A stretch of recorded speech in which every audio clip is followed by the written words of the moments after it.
যেই কাশ্মীরে 5 metre 10 metre ছাড়া ছাড়া সেন্ট্রাল ফোর্স থাকে, সেই কাশ্মীরে AK-47 এর মতো বড় হাতিয়ার নিয়ে কিভাবে হত্যা লীলা চালালো, এইটাও কিন্তু উত্তর কাকে দিতে হবে? শুভেন্দু অধিকারীর নেতা মোদিকে দিতে হবে। এটাও কিন্তু আমাদের মাথায় রাখতে হবে। শুভেন্দু অধিকারী প্রচুর চিৎকার চেঁচামেচি করছে, ওনাকে প্রশ্ন করতে হবে গণতান্ত্রিক প্রক্রিয়ায়। আমরা এখান থেকে প্রশ্ন করি, এটা বলতে হবে যে আমি আপনাদের জানিয়ে রাখি, পশ্চিমবাংলায় 3 জন খুন হয়েছে, শহীদ হয়েছে এই টেরর অ্যাটাকে নাগরিকদের মধ্যে।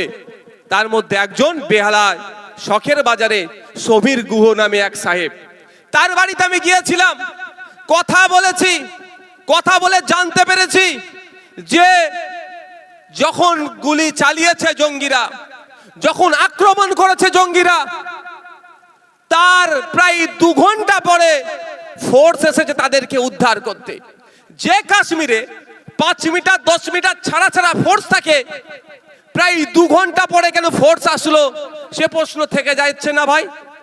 রাজনৈতিক দল হিসাবে সে প্রশ্ন করতে হবে বারবার। তাই এই আলোচনা সভা থেকে আইবি, সেন্ট্রাল আইবি যারাই আওয়াজ শুনবেন, তাদের মাধ্যমে দেশের সরকারের কাছে আমি জানতে চাই, এটা শুধু নওশাদ সিদ্দিকীর কথা নয়, এই যদুরহাটি বা বেড়াচাপার মানুষের কথা নয়, বাদুড়িয়ার মানুষের কথা নয়, সারা দেশের মানুষের কথা, যে 2 ঘন্টার পরে কেন আমাদের সেনা আসলো। 2 ঘন্টা হয় তাদেরকে খবর দেওয়া হয়নি, আর না হলে তাদেরকে আটকে রাখা হয়েছিল, আসতে দেয়নি। কারা খবর দেয়নি বা কারা আটকে রেখেছিল, সেইগুলোকেও খুঁজে বার করতে হবে, তদন্ত করতে হবে, তাদের বিরুদ্ধে ব্যবস্থা গ্রহণ করতে হবে। এই আওয়াজ তুলতে হবে না?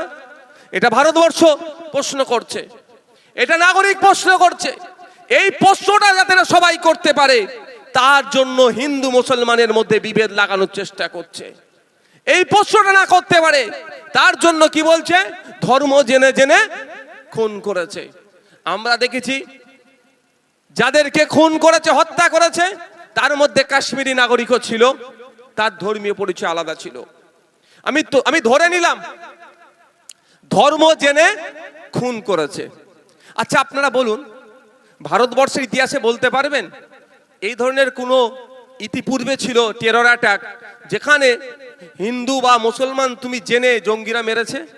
কিন্তু ঘটনা অনেক আছে, আদিবাসী হওয়ার জন্য পিটিয়ে মেরে দিয়েছে। ঘটনা অনেক আছে, উড়িষ্যায় কদিন আগে ওই বর্বরগুলোরা জামিন পেয়েছে, খ্রিস্টান পরিবারকে খুন করেছে। ঘটনা অনেক আছে, মুসলিম হওয়ার অপরাধে পিটিয়ে মেরেছে। ঘটনা অনেক আছে, গোমাংস ভক্ষণের কারণে পিটিয়ে মেরেছে। কিন্তু 75 বছরের ভারতবর্ষের ইতিহাস দেখলে দেখা যাবে যে হিন্দু হওয়ার জন্য তার ধর্ম জিজ্ঞাসা করে মেরেছে এই প্রথম। তাই তো? একটা ভয়ঙ্কর সিমটম আমাদের জন্য। যাকে হিন্দু হৃদয় সম্রাট বলে শুভেন্দু অধিকারীরা বীর বলে যাকে সবসময় মাথার উপরে তুলে রাখতে চায়, তার আমলে ভারতবর্ষের হিন্দুরাও তাহলে সুরক্ষিত নয় কি ভাই? হিন্দুকে বাঁচাতে এসেছো তো? শুভেন্দু বাবু এখন যে দলে আছে, বর্তমান যে দলে আছে, কেন বুঝতে পারছেন তো? শুভেন্দু বাবু বর্তমান যে দলে আছে, সেই দল বলছে হিন্দুকে বাঁচাতে এসেছি। ভালো কথা, আমি না বাঁচলে আমার দাদা বাঁচবে, অন্তত বাঁচুক, আমরা চাই কেউ আমার প্রতিবেশী বাঁচুক, কিন্তু বাঁচাতে পারছে কি?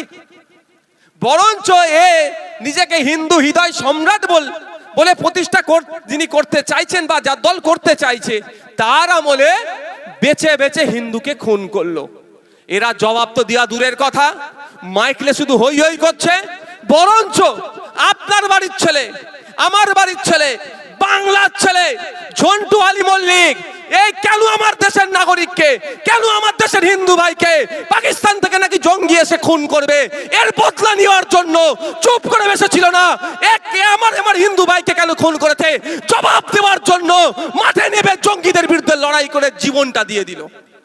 যেটা শুভেন্দু অধিকারী এখানে চিৎকার করছে, বর্ডারের দিকে ভয় যেতে চাইছে না, কিন্তু ঝন্টু আলী মল্লিক ভেবেছে একবারও? ঝন্টু আলী মল্লিক কি বলেছে, কেন লড়াই করেছে? যে ও এসে আমার দেশের নাগরিককে খুন করলো, আমি চুপ করে বসে থাকবো? জবাব দিতে গিয়েছিল, কিন্তু সে শহীদ হয়েছে দেশের জন্য। কিন্তু কোনো বিজেপির নেতা কাজ করেনি, মাথায় রাখবেন। করেছে কে? দেশের আর্মি করেছে। কে লড়াই করেছে? কে কদিন আগে দেখলেন না 22-24 বছরের একটি আমাদের আর্মি, ওর নামটা কি, নায়ক মুনির মুরারি মনে হচ্ছে সবসময়, মুরারি নায়ক এই নামটা, আমি দুঃখিত টাইটেলটা মনে আছে, নায়ক 26 বছর বয়স, আমাদের থেকে ছোট। কেন জীবনটা দিয়েছে? লড়াইটা কাদের বিরুদ্ধে? আর কেন লড়াই? কেন লড়াইটা? আমরা যাতে নিরাপদে থাকি সেই লড়াই। আমরা নিরাপদে থাকবো, যাতে আমরা শান্তির সাথে যাতে থাকি তার জন্য লড়াই করছে। আর কিছু রাজনৈতিক কারবারিরা তাদের আত্মবলিদান আত্মত্যাগকে রাজনৈতিক ফায়দা নেওয়ার চেষ্টা করছে। তাই সময় এসেছে ঐক্যবদ্ধ হতে হবে, ঐক্যবদ্ধ হয়ে লড়াই করতে হবে। যারা আমাদের সেনাদের আত্মত্যাগ আত্মবলিদানকে নিয়ে রাজনীতিকরণ করতে চাইবে তাদেরকে আমরা গণতান্ত্রিক প্রক্রিয়াতে ক্ষমতাচ্যুত করব।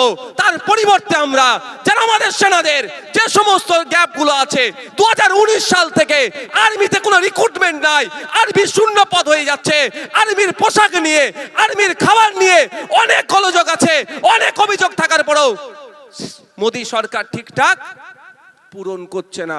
তাহলে আমাদেরকে ওর জায়গায় কাকে আনতে হবে? সত্যি যদি আমরা সাচ্চা দেশপ্রেমিক হই, আমরা আমাদের আর্মিদের জন্য সবসময় থাকবো তো নাকি? এ কারা থাকবেন বলুন? থাকতে হবে যে আর্মি, যে বিএসএফ, যে জওয়ানদের জন্য আমরা শান্তিতে ঘুমাচ্ছি। পাকিস্তান থেকে শুনছিলাম যখন, যদিও মিডিয়ার মাধ্যমে, মিডিয়া কতটা সত্য খবর করেছে আর বলতে লাগবে না, আমি বিতর্কে যাচ্ছি না, তারপরও যে অ্যাটাক গুলো করছিল, আমরা তো এখানে টুইটে বসে সোশ্যাল মিডিয়ায় বসে খুব লিখছিলাম, কিন্তু যারা ওই গোলার সামনে দাঁড়িয়ে ওই গোলাগুলোকে প্রতিহত করছিল তারা কারা? আমাদের আর্মি। তারা তাই আর্মির ক্ষেত্রেও 2019 সালের পরে আর কোনো রিক্রুটমেন্ট হয়নি, শূন্য পদ বেড়ে গিয়েছে। সেই আর্মি শূন্য পদ পূরণের দাবিও আমরা এখান থেকে করছি।